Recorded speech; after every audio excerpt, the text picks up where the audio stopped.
Terus udahlah hentikan saja, polemik ini tidak bawa manfaat. Begini teman-teman ya, kalau berdasarkan dalil seperti dari Gus Hasan tadi ya, ada fatwa dari Ibnu Hajar Al-Haytami.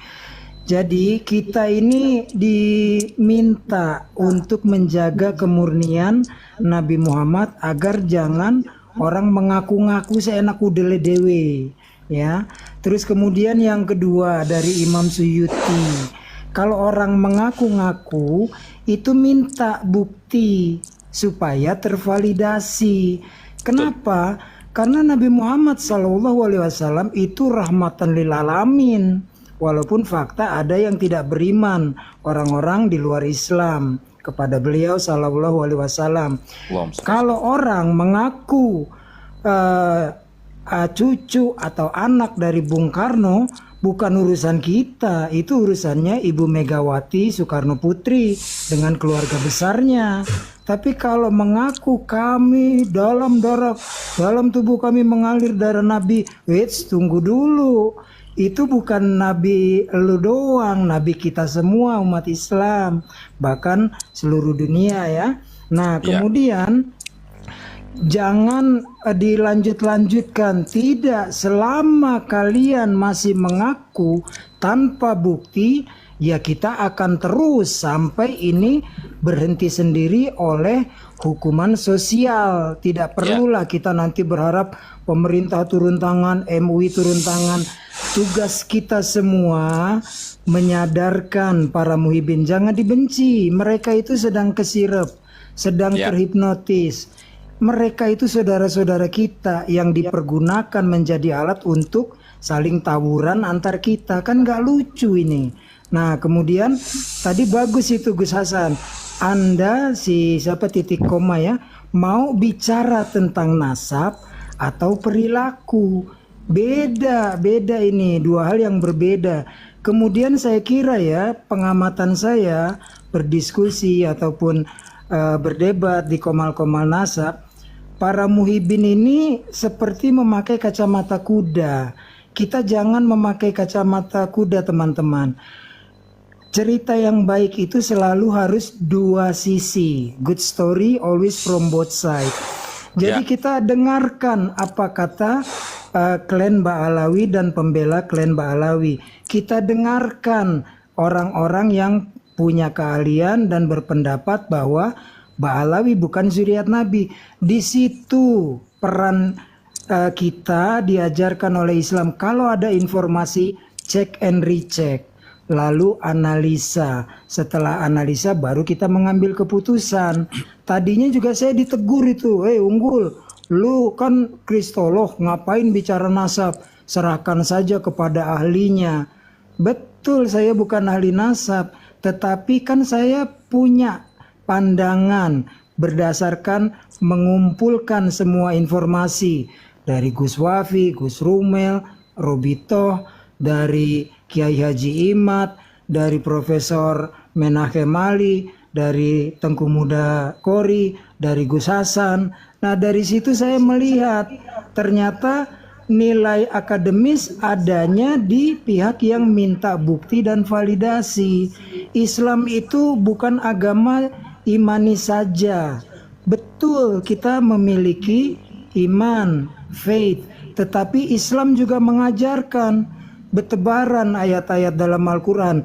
Apakah engkau tidak memikirkannya untuk kaum yang berfikir?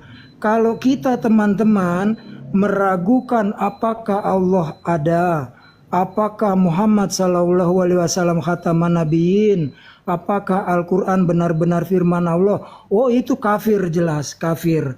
Tetapi ini yang sering diplesetkan oleh ustadz-ustadz kondang. Mereka membalutnya dengan zuriat Nabi, tetapi untuk membela Ba'alawi. Jadi pisahkan.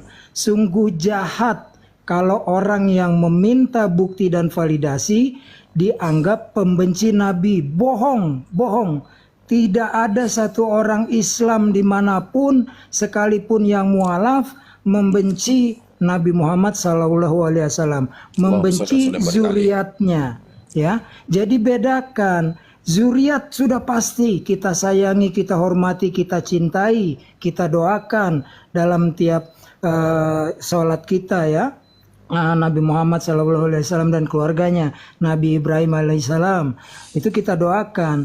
Nah, tetapi kita tidak sedang meragukan zuriat Nabi, kita meragukan. Dan kalau saya mah udah aku yakin bahwasanya Ba'alawi bukan zuriat Nabi. Saya kira gitu tambahannya teman-teman ya. Jangan pernah berhenti, jangan diam. Kejahatan itu terjadi karena banyaknya orang diam yang tidak bersuara. Makanya saya senang kita punya Gus Hasan dan teman-teman yang lainnya. Saya banyak menimba ilmu. Thank you Gus, standby. Baik, terima kasih. Baik teman-teman, ada lagi?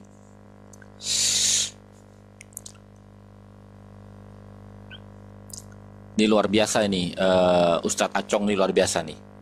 Sangat luar biasa sekali.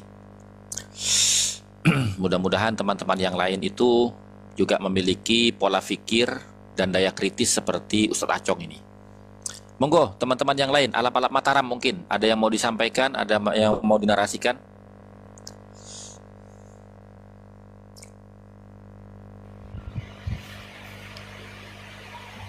Kalau saya Siap. Berarti ya mudah-mudahan lah Gus Hasan diberi kesempatan dan menerima banyak undangan atau sowan ke pesantren, karena pesantren ini sejak zaman sebelum Indonesia merdeka, pergerakan ini ujung tombaknya loh bagi Negara Kesatuan Republik Indonesia. Saya berharap kiai-kiai kita mulai memutus nih hal-hal yang tidak baik, sehingga kembali kepada akarnya kita umat Islam adalah dekat dengan ulama-ulama, kiai-kiai, ustadz-ustadz. Kalau sudah putus, nah itulah sejatinya kita bisa menjadi sebuah bangsa yang besar. Saya tidak bilang hanya perannya umat Islam, tetapi umat Islam berkontribusi besar dalam pembentukan NKRI ini.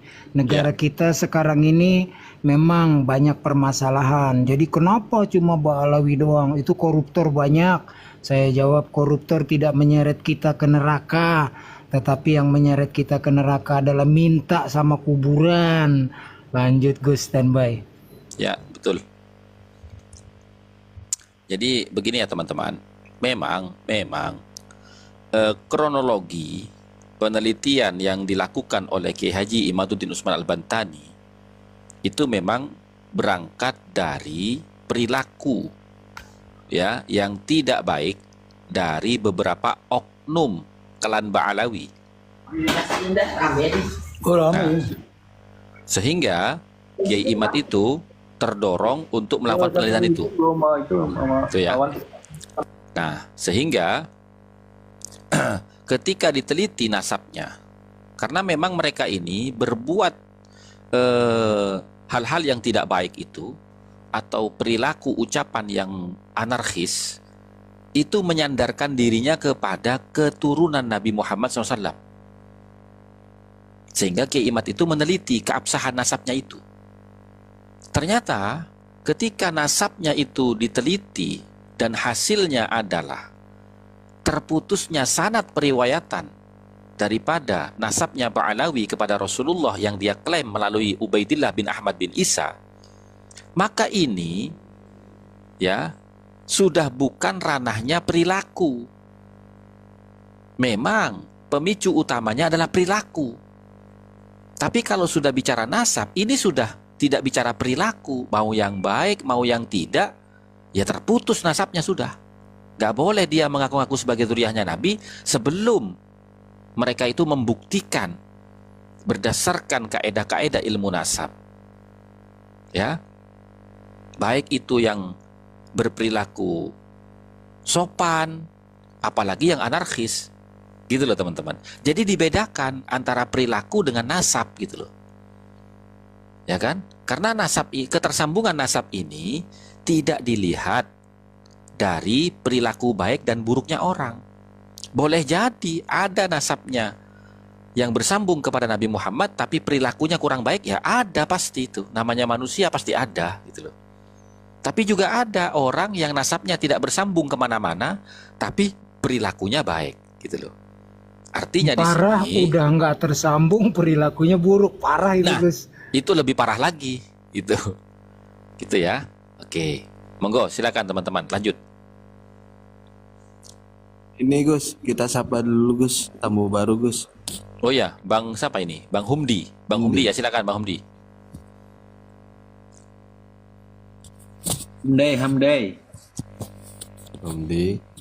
Hamdai.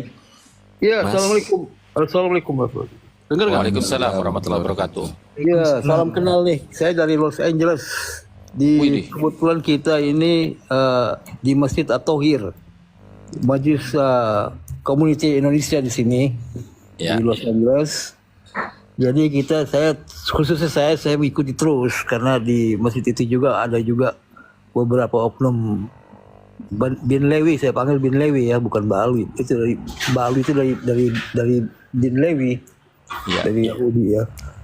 Ya terus saya mengikuti, tapi alhamdulillah saya mendengarkan ceramah-ceramah Gus Hasan nih dan yang lainnya juga itu, alhamdulillah.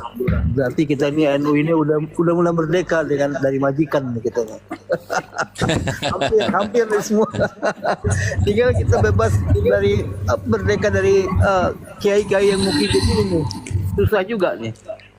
Ada beberapa orang di sini juga yang ada dari Sultan juga dari Aceh di sini. Hmm. Dia itu Kiai Mukibin juga tuh, Kiai Mukibin. Jadi kita masih susah juga nih, mesti menyadarkannya susah juga di sini. Tapi yang lain masih udah terima, banyak kan terima, alhamdulillah mereka. Hanya yang Bilawi ini yang kita masih belum sadarin juga di sini bahwa keadaannya begini, nggak usah memaksa ke mereka ini, karena memaksa gitu. Dari zaman dulu saya pikir sudah mulai terbuka nih, zaman sekarang ini mulai terbuka, udah teknologi udah mulai maju. Cara berpikir kita bukan berpikir soal nasab atau soal reses lagi, bicara kepada agama, karena kebudayaan Islam kita ini gimana untuk membangkitkan kita kebudayaan Islam ini. Ini sudah 100 tahun kita jatuh kan dari Sultan Hamid, sekarang ini sudah 100 tahun lebih. Ya harusnya kita udah mulai maju, udah nggak usah bicarakan ini lagi kan ya. Tapi ya mereka ini masih menuntutnya ini yang susah. Ini sama seperti kayak inilah cerita Palestina ini kan, Palestina gitu juga kan Palestina. Ya itulah ya, salam kenal ya semuanya, insya Allah saya terus mengikuti juga nih. Salam ini semuanya ya, insya Allah. Kita ketemu nanti kapan? Ya Gus Hasan, insya Allah ya. Siap, Ya, siap. sekian dulu insya Allah. Assalamualaikum warahmatullahi wabarakatuh. Waalaikumsalam. Waalaikumsalam warahmatullahi wabarakatuh. Kalau belum turun boleh saya sambung ya, Bang Boleh, Hamdi? silakan, boleh, silakan. Ini juga fenomenanya yang tadi Bang Hamdi bilang, di Indonesia juga gitu ya. Saya tidak pernah ragu akan keilmuan. Saya tidak pernah membenci, bahkan mencintai dari dulu sampai sekarang tuh nggak berubah kepada Ustadz Adi Hidayat, Ustadz Abdul Somad, Buya Yahya, dan kiai-kiai yang lain ya, termasuk Kiai Haji Idrus Romli. Tetapi permasalahannya ketika mereka mengatakan seperti ini misalnya ya, yang tidak mencintai zuriat Nabi itu begini, oke, no problem, fine by us ya. Tetapi ketika dikatakan siapa yang menentang Ba'alawi sebagai zuriat Nabi, itu adalah komunis. Nah, dengan segala hormat saya bikin VT itu tentang Ustadz Abdul Somad ya. Jadi mohon Ustadz dipisahkan antara zuriat Nabi dengan orang yang bertanya meminta bukti dan validasi. Benarkah Ba'alawi zuriat Nabi? Sebab saya juga dalam tanda petik ya prihatin ketika dikatakan yang membenci Ba'alawi adalah dari komunis. Bapak saya bersama pasukannya dulu ikut merungkatkan Habib Muso di tahun 1948. Jadi pegangan saya tentu Al-Quran dan As-Sunnah, tetapi fakta bahwa saya anak pejuang 45 juga bukan berarti saya membenci Ustadz Abdul Somad. Tidak, ada hal yang salah di sini karena kan tidak ada yang maksum kecuali Nabi Muhammad SAW. Nah, mudah-mudahan nanti di sana di Los Angeles jangan bertentangan atau frontal langsung, bawa data bagaimana isbat proses dan mekanismenya? Adakah mereka merujuk dalil dengan sumber sezaman, kitab sezaman di abad ke-4, 5, 6, 7, dan 8? Adakah surah Wal Istifadoh mulai dari abad 4, 5, 6, 7, 8? Kenapa mulainya di abad ke-11? Gitu sih kira-kira. Di sini kita juga mengalami gitu, Bang Hamdi. Sulitnya itu yang berbicara ini ustadz-ustadz kondang, buya-buya kondang. Lebih baik salah mencintai daripada salah membenci. Nah ini kan bahasa yang harusnya kita perlu cernai dan maknai. Jadi ketika kita berbicara, jangan langsung dituduh, woi lu lebih alim mana daripada ustadz-ustadz, kiai-kiai, buya-buya, ulama-ulama. Ya jelas lah lebih alim mereka. Tetapi kan permasalahannya bukan adu kealiman. Kita beradu mengenai logical thinking. Karena Islam kan punya dua, faith and logical thinking. Saya kira gitu Bang Hamdi. Salam kenal juga, saya Unggul Sudrajat dari Jakarta. Baik, terima kasih. Betul Bang Acong. Saya ingin menegaskan apa yang disampaikan Bang Acong itu benar. Karena apa? Karena di dalam perspektif ilmu nasab itu, seperti misalkan dalam kitab Muqaddimat fi Ilmil Ansab halaman 85 pada nomor urut ke-22, itu disampaikan di situ ya. Wa yambaghi likulli bahitsil ansab. Ya, seharusnya bagi semua peneliti nasab alla yuqaddisan nususah, agar supaya mereka tidak mengagung-agungkan, tidak mensuci-sucikan sebuah pernyataan. Kenapa? Fakullu nassin, maka adapun tiap-tiap pernyataan ya, ada kalamillah selain firman Allah, wa hadisi Rasulih sallallahu alaihi wa alihi, dan hadisnya Rasulullah ya, itu yakhda'u lit-tahqiq wa tadqiq, itu boleh untuk diteliti, untuk ditelaah dan dikomentari dan dikritik gitu loh. Kenapa? Karena mu'aridun lil khata' was shawaf, karena berpotensi salah dan benar. Jadi jangan memposisikan seorang tokoh itu memiliki sifat maksum ya, sebagaimana firman Allah dan Rasulnya yang tidak mungkin salah, pasti benar. Nah di sini letaknya ya, orang alim itu adalah orang yang memiliki pengetahuan ya. Nah, ada orang itu yang memiliki pengetahuan itu sehingga membuat dirinya itu memiliki wawasan yang luas, gitu loh. Nah, wawasan yang luas ini yang disebut oleh Ustadz Acong tadi, logical thinking, logika berpikir. Maka bagaimana bisa dibenarkan ketika ada seorang tokoh mengatakan lebih baik salah mencintai daripada salah membenci? Kalau kita mau telaah kalimat ini itu adalah kalimat yang keluar dari orang yang sedang dalam keraguan. Lalu bagaimana ajaran Nabi bagi orang yang sedang dalam keadaan ragu? Da' ma yuribuk ila ma la yuribuk. Tinggalkan yang membuat kamu ragu, ambil yang tidak kamu ragukan. Jadi tidak ada kalimat lebih baik salah mencintai itu. Jadi itu yang perlu dipahami teman-teman ya, logika berpikir gitu loh. Jadi orang itu boleh ilmunya banyak ya, menghafal beberapa teks-teks Al-Quran ataupun hadis atau makalah-makalah para ulama, tapi bagaimana logika berpikirnya itu? Kadang-kadang tuh ada loh orang yang terkenal sebagai seorang tokoh, itu logika berpikirnya bisa dikalahkan oleh orang yang tidak dikenal latar belakangnya. Dan itu sudah terekam sejarah loh, di mana Imam Syafi'i itu adalah seorang tokoh historis yang dikenal dan terkenal, tapi dia punya guru seorang pengembala kambing yang nggak dikenal siapapun dan nggak terkenal gitu loh. Pernah dengar kan itu? Ya. Bahkan Imam Syafi'i itu ketika dia mau merumuskan satu kaedah usul fikih ya, dan menemui kebuntuan di situ, dia akan menemui gurunya yang pengembala kambing tadi itu, yang nggak dikenal apalagi nggak terkenal gitu loh. Kan begitu teman-teman. Jadi janganlah mengatakan kamu itu siapa, lebih alim mana kamu sama dia. Enggak. Ajaran Islam itu ya tercermin dari fatwanya Sayyidina Ali bin Abi Thalib, unzur maqila wa la tanzur man qala. Lihat apa yang dibicarakan, jangan melihat siapa yang berbicara. Karena kebenaran itu absolut. 1 tambah 1 sudah pasti 2 jawabannya. Mau keluar dari lisan siapapun, apalagi dari lisan ulama, dari lisan ahli maksiat sekalipun, kalau 1 tambah 1 jawabannya 2, itu kita pasti terima. Kan begitu teman-teman. Oke, silakan dilanjut. Oke, Ya Gus, justru ini itu karena kita berdiri di atas kebenaran, sekalipun lama waktu yang kita butuhkan untuk memberikan penyadaran, tapi ini tidak akan bisa dihentikan. Betul. Nggak akan bisa dihentikan. Akan terus bergulir. Ya sekarang pun sudah bergulir kan ke tingkat dunia.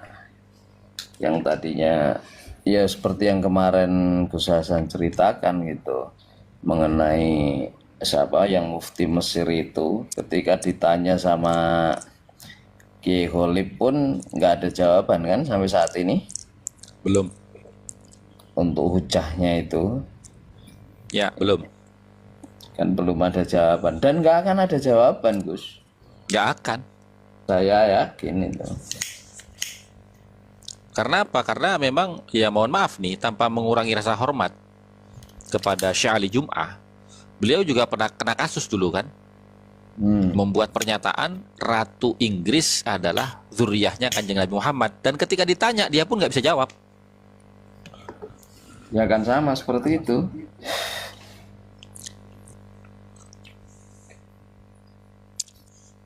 Ya sekedar pernyataan kan bisa siapapun itu. Iya. Entengi lambe yo.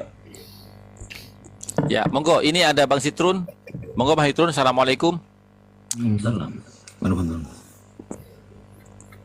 Bang Sitrun, monitor. Bang Sitrun, monitor.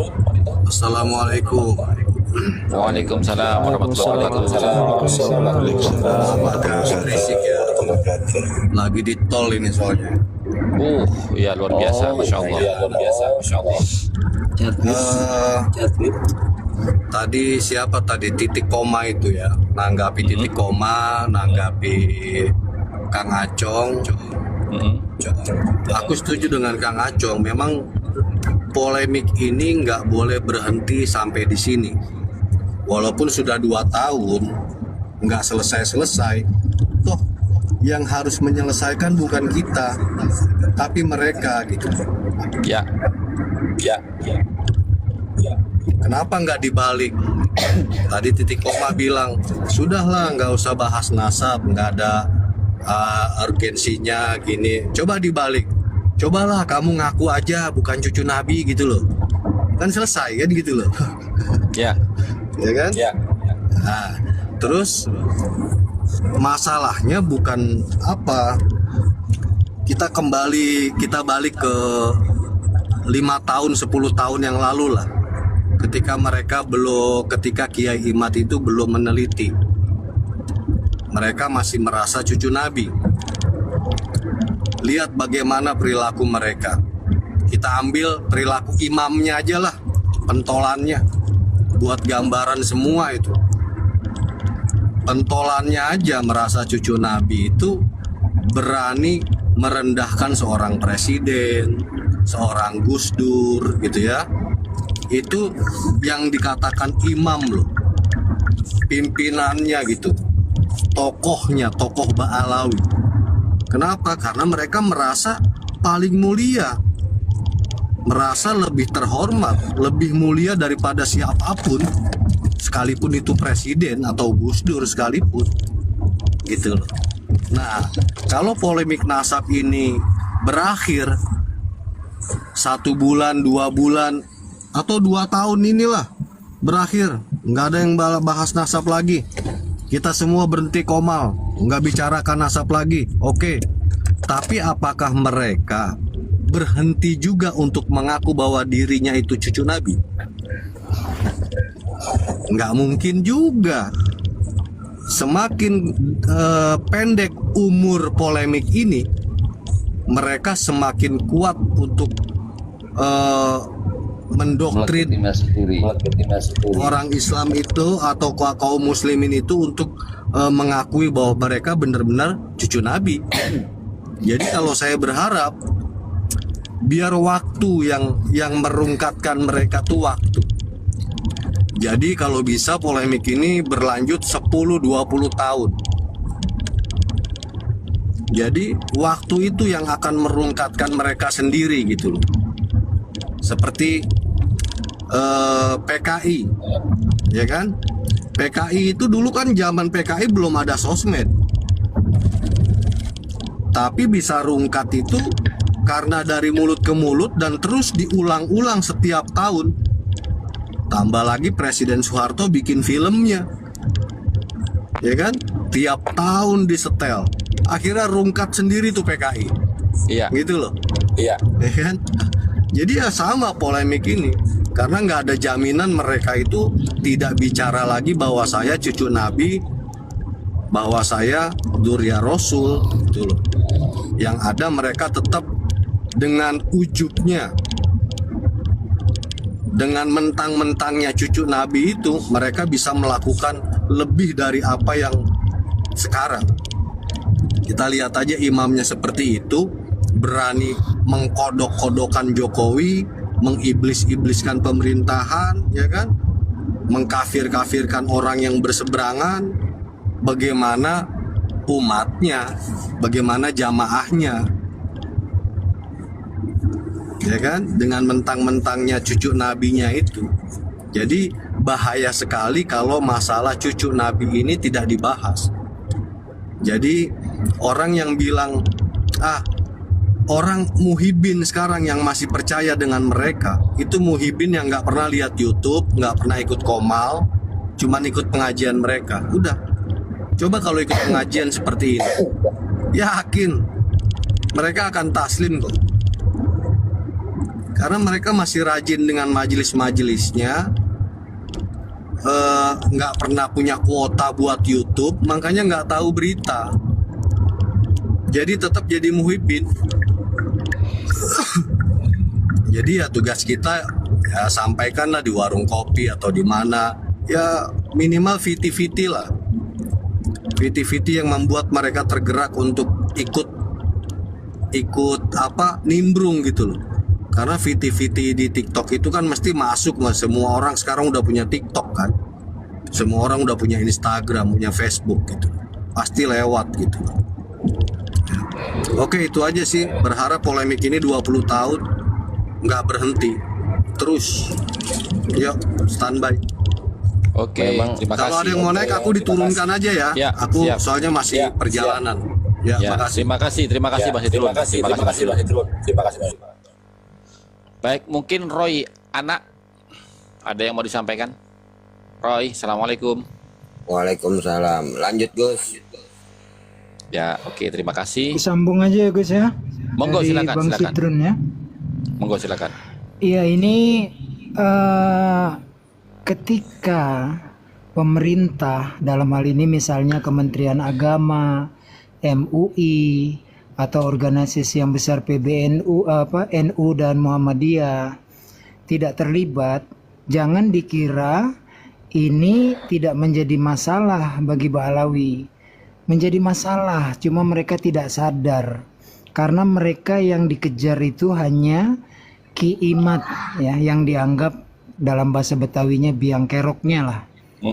Tetapi sebenarnya musuh mereka itu adalah ketika mereka menabuh genderang perang tanpa sadar itu kepada semua warga negara Indonesia.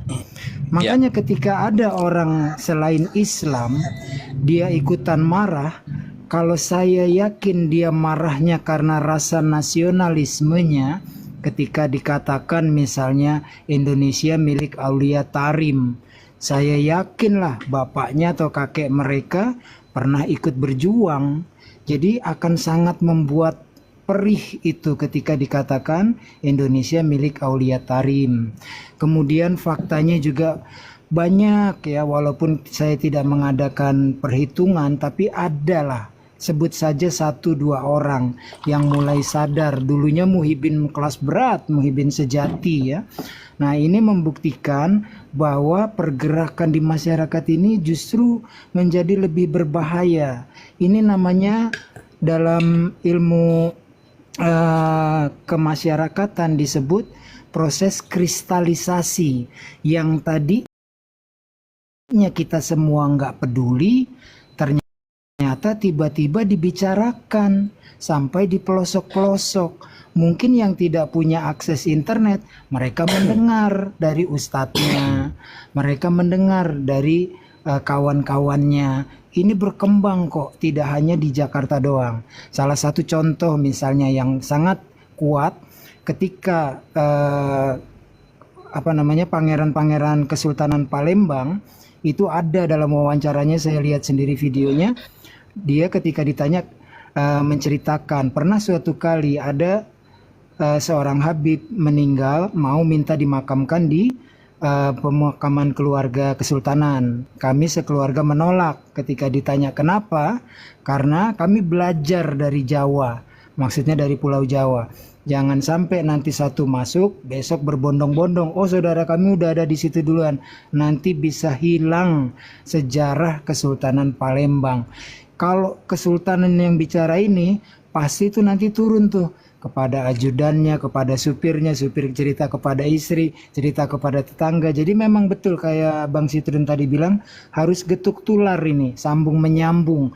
Mereka dengan kuatnya mempertahankan singgasana Ba'alawi dengan biaya yang sangat besar itu, bukan dengan tanpa biaya. Nah, kita pun juga gitu, teruskan kepada anak cucu kita bahwa bapakmu, mbahmu, ibumu, nenekmu, leluhurmu itu bukan dari kaum budak. Jangan sampai ada lagi perbudakan dalam bentuk apapun. Indonesia banyak yang perlu dibenahi, tapi bagi saya yang paling utama itu benahi dulu urusan internal. Akidah jangan diplesetkan. Jangan ada orang mengaku-ngaku kemudian jumawa sombong.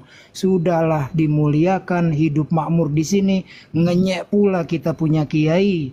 Gitu Gus, standby. Oke.